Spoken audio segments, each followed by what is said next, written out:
Vegetarian Sayings of Jesus, Jalaluddin Rumi, Rabia of Basra, and Bawa Muhaiyaddeen in Islamic Sufi sources today on Spiritual Awakening Radio. My name is James Bean.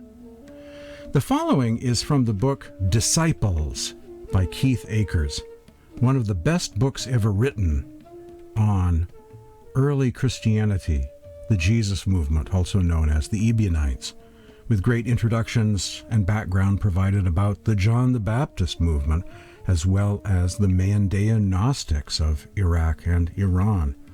An amazing book.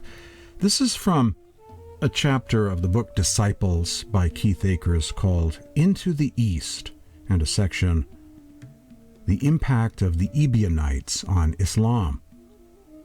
Keith Akers, the strongest evidence for a continuing influence of Ebionite Christianity is in Islam. It is likely that Islam absorbed any remaining influence of Ebionitism in the 7th century, as there is clear evidence of Ebionite views in Islam. And then he cites his other book, The Lost Religion of Jesus, pages 203 through 215. The evidence, as with most of the other groups we have described, is all circumstantial.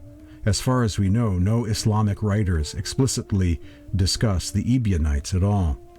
The Muslim scholar al-Nadim wrote in 988 about a sect which was probably Elkasite, a branch of the John the Baptist group. See chapter 24 of the book Disciples. Islamic views about Jesus are strongly reminiscent of the Ebionite Jesus, sharply divergent from Orthodox Christian views and even divergent from Orthodox Islam.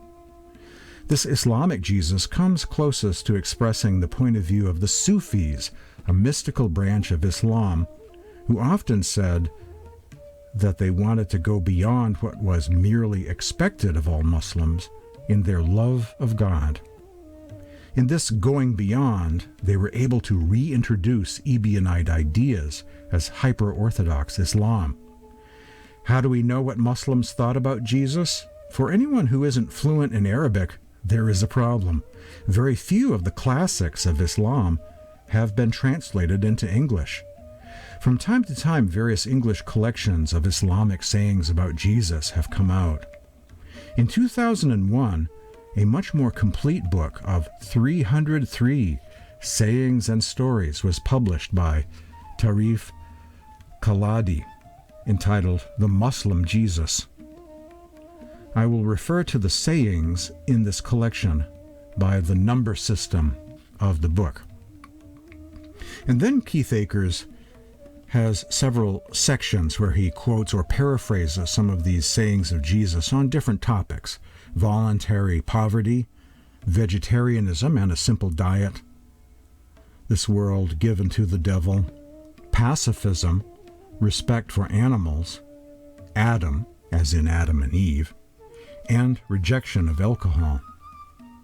This is from section 1, voluntary poverty. Jesus disdains the world and the things of the world. Jesus says that wealth is a sickness. Making your home in this world is like building a house on the open sea, and that seeking worldly things is like drinking seawater. Twice Jesus advises, quote, "The world is a bridge. Cross this bridge, but do not build upon it," unquote, saying 99 and saying 220. In the Islamic Jesus, as in Jewish Christianity, Jesus adopts an ideal of voluntary poverty, which is taken much further than it is in either Orthodox Christianity or Orthodox Islam. Now, I want to focus on that saying about the world is a bridge and dig a little deeper there. Marvin Meyer, in his book The Unknown Sayings of Jesus, includes Saying 200, a translation of part of this saying from the Islamic world, a saying attributed to Jesus. "The world is a bridge. Pass over it, but do not build your dwelling there." This saying appears on an inscription on a mosque at Fatehpur Sikri in India, a beautiful city and an amazing structure, amazing architecture, this mosque, this beautiful wonder of the world, Fatehpur Sikri. But the full inscription reads as follows. This is a translation of the entire saying of Jesus that is inscribed on this mosque. Jesus, son of Mary, on whom be peace, said, "The world is a bridge. Pass over it, but build no houses on it. He who hopes for an hour may hope for eternity. The world endures but for an hour. Spend it in prayer, for the rest is unseen." Unquote. That's the whole saying inscribed on this mosque. This saying does have a kind of parallel in another source. The Gospel of Thomas, saying 42, echoes this saying, "Come into being as you pass away." The scholar William R. Shodel translates it as Jesus said, "Come into being as you pass away." Robert M. Grant and David Noel Friedman write, presumably the saying has much the same meaning as St. Paul's words in 2 Corinthians 4:16, "If our outer man or being is perishing, our inner man is renewed day by day." And that's a quote from The Secret Sayings of Jesus, page 155. In other words, I die daily, die to live, find eternity in this present moment as you do your spiritual practice, your meditation practice. Back to Keith Akers, the book Disciples, where he is paraphrasing or even quoting sometimes sayings of Jesus found in this amazing book called The Muslim Jesus, Vegetarianism and a Simple Diet. Sayings from the Islamic Jesus emphasize the simplicity of Jesus' diet and its basis not just in vegetarian food, but the barest and simplest sort of food. Jesus' food is the plants of the field and the produce of the earth, saying 135 and saying 189. He advises us to eat wheat bread and pure water, saying 42. To eat barley with joy, saying 136. To combine the eating of barley with fasting, saying 146. Jesus explicitly condemns meat eating when he says, "Flesh eating flesh, how offensive an act." That's saying 176. And then he quotes the Gospel of Thomas, "Wretched is the body that is dependent on the body." I want to drill a bit deeper here and turn to my copy of the book, The Muslim Jesus, Sayings and Stories in Islamic Literature by Tarif Khaladi. I have a copy of the book that Keith Akers is citing here. It says in saying 176, Christ said, "Flesh eating flesh, how offensive an act." Commentary by the translator, Tarif Khaladi. This is an unusual saying, seemingly enjoining abstention from eating meat.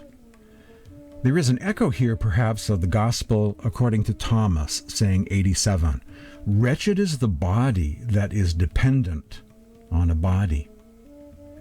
This saying also seems to have been familiar in Syriac literature, and then Khaladi quotes the famous translator of ancient texts, E.A. Wallace Budge. So this is the most direct anti-meat-eating saying of Jesus from this collection of sayings of Jesus from the Islamic world. Jesus said, "Flesh eating flesh, how offensive an act."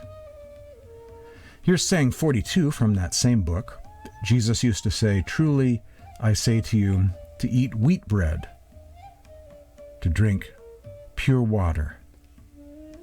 Saying 146, if you want to fast as Jesus did, he would fast all the time and lived on nothing but barley. And then, of course, once again, saying 176, Christ said, "Flesh eating flesh, how offensive an act." some vegetarian sayings of Jesus from the Islamic world.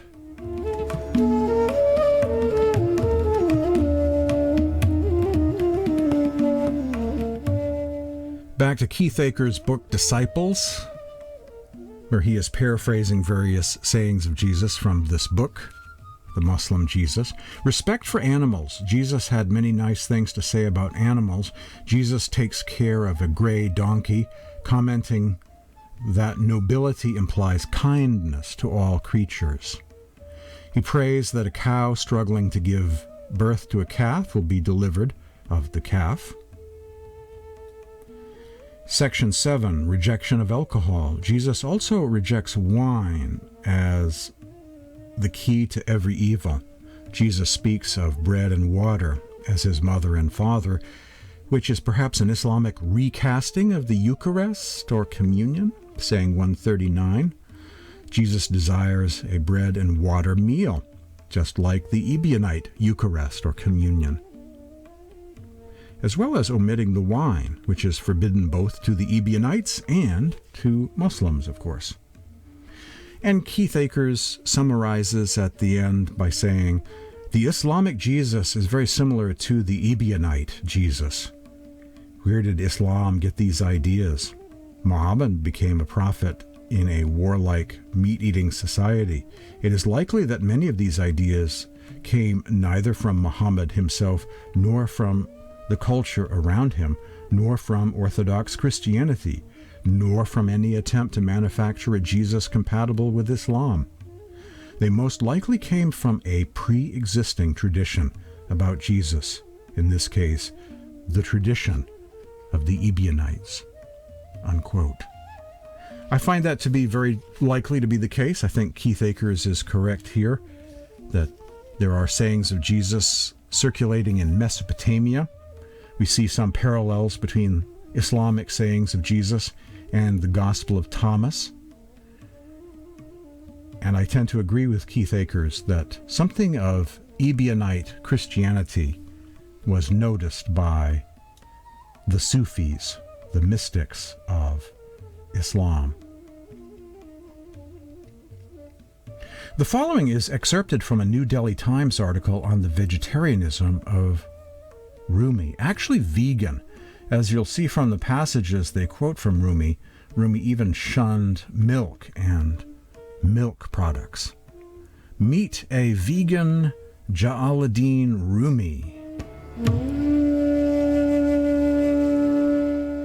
At the age of 12, Rumi, born in a Muslim meat-eating world, wrote this quatrain and became a vegetarian till he died. I have existence, and I value it so much. So have all the beings on earth, and they too try to preserve it. Then how can I kill even the tiniest creature, just to satiate my palate? Rumi believed that all lives were sacred, saying even a seemingly lifeless stone has a degree of consciousness, respect it. Rumi was a staunch vegetarian and shunned even milk and milk products, making him actually vegan. Says Rumi, to me even milk is forbidden, unquote. Rumi even refrained from sacrificing animals as part of Islamic ritual. Rumi says, look at all animals as you look at humans. This is of paramount importance. This creates sensitivity that further blossoms into universal empathy. The sanctity of every life is to be saved and preserved. Rumi writes that what we eat directly influences our thinking. If we consume an animal, its blood and gore will make us act like a slaughterer. Rumi says, we began as mineral. We emerged into plant life and into the animal state, then into being human. And always we have forgotten our former states, except in early spring when we slightly recall being green again. Some Vegan verses of Rumi found in the book Rumi Selected Poems, published by Penguin, UK, and cited in this article, published in India in the New Delhi Times, an article on the vegetarianism of Jalaluddin Rumi. When Rumi died, his body was interred and a shrine was erected over his place of burial. His epitaph reads, "When we are dead, seek not our tomb in the earth, but find it in the hearts of men."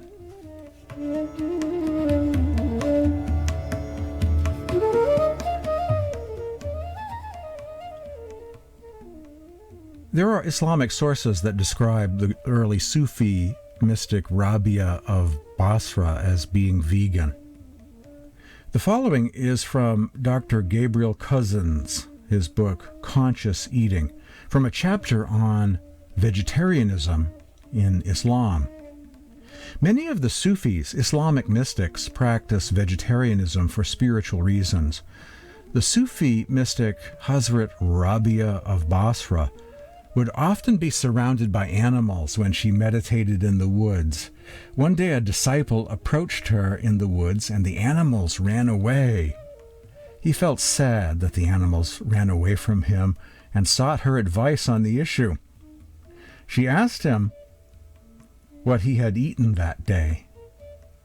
When he revealed that he had eaten some animal fat, Rabia explained that the animals run away from those who eat their flesh. The Islamic mystic Bawa Muhaiyaddeen, considered by many an Islamic saint, was a vegetarian. He shares some specific teachings about vegetarianism that is universal for all. In his book, The Tasty Economical Cookbook, Volume 2, Bawa Muhaiyaddeen said, "A true human being must have compassion toward all lives. There are so many ways to eat good, clean food without killing or tormenting other lives and without eating the flesh or bones of other lives. If a man eats meat, he will take on the qualities of the animals he eats. The quality of all these animals can be imbibed by eating their flesh. And once those qualities enter, the man's anger, his hastiness, and his animal qualities will increase. The animal's blood will intermingle with his blood. These animal qualities are what causes one man to murder another, to harm and torment another," said Bawa Muhaiyaddeen. In an unpublished discourse, Bawa Muhaiyaddeen gives both specific and universal answers to the question of the Islam and Sufi practice of vegetarianism. From a spiritual perspective, a deeper level of vegetarianism arises from the inside out rather than from the outside in. He clarifies vegetarianism as the result and natural consequence of the development of spiritual consciousness. Bawa Muhaiyaddeen: "When a man's mind attains a state of completeness and wisdom, and when he reaches a state where he will not hurt any life within himself in one's mind, then he will not harm anything on the outside either. Inside, he will not intend any harm or pain to any other life, nor will he do anything harmful or eat any life on the outside. This is a state of wisdom, clarity, and the light of God. This is Sufism. Man is such a dangerous animal, and it is only when he changes his behavior that he becomes a good man, a true human being. When he changes into a good man, he will no longer have within himself the thoughts of killing or gaining victory over another life. He will not have within himself the qualities of distressing other lives, of wanting to harass or ruin other lives. If he does not kill anything on the inside, then he will not kill anything on the outside. Once a person has the wisdom, the potentialities, and the qualities of a true human being, once he attains that liberation, he will have reached the exalted state of God. The darkness in him will have been dispelled, and he will love his neighbor as he loves himself. Once he attains the quality of loving every other life as he loves his own, he will never kill another life, nor will he ever cause pain to another life. Because he feels that the other life is also his own flesh, he will never eat flesh. He will not eat another human being within his heart, nor will he eat an animal. Bawa Muhaiyaddeen, the great Sufi mystic of Philadelphia, of Pennsylvania, USA, the guru of Coleman Barks, who translated all of those wonderful books of Rumi poetry. The spiritual master of Coleman Barks, Bawa Muhaiyaddeen, quoted here by Dr. Gabriel Cousens in his book Conscious Eating, from a chapter on vegetarianism in Islam. Today on Spiritual Awakening Radio, vegetarian sayings of Jesus from Islam